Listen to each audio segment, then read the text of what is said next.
السلام علیکم ورحمۃ اللہ وبرکاتہ۔ ایک دن بہلول ہارون کے محل پہنچا اور دیکھا کہ تخت خالی ہے۔ اسے روکنے والا کوئی نہیں تھا، لہٰذا وہ بے دلی اور بے خوف ہو کر چلا گیا اور ہارون کی جگہ پر بیٹھ گیا۔ جب درباری غلاموں نے یہ دیکھا تو انہوں نے فوراً اسے کوڑے مارنا شروع کر دیے اور اسے تخت سے اتار لیا۔ بہلول رونے لگا۔ ہارون نے آ کر یہ دیکھا تو اس نے آس پاس کے لوگوں سے پوچھا کہ بہلول کیوں رو رہا ہے۔ ایک غلام نے اسے ساری کہانی سنا دی۔ ہارون نے انہیں ڈانٹا اور بہلول کو خوش کرنے کی کوشش کی۔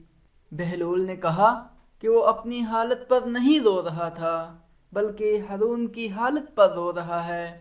میں کچھ سیکنڈ کے لیے غلط طور پر خلیفہ کی نشست پر بیٹھا اور اس طرح کی مار پیٹ ہوئی اور اس طرح کی بدقسمتی بھی برداشت کرنا پڑی، لیکن آپ ساری زندگی اس تخت پر بیٹھے رہے۔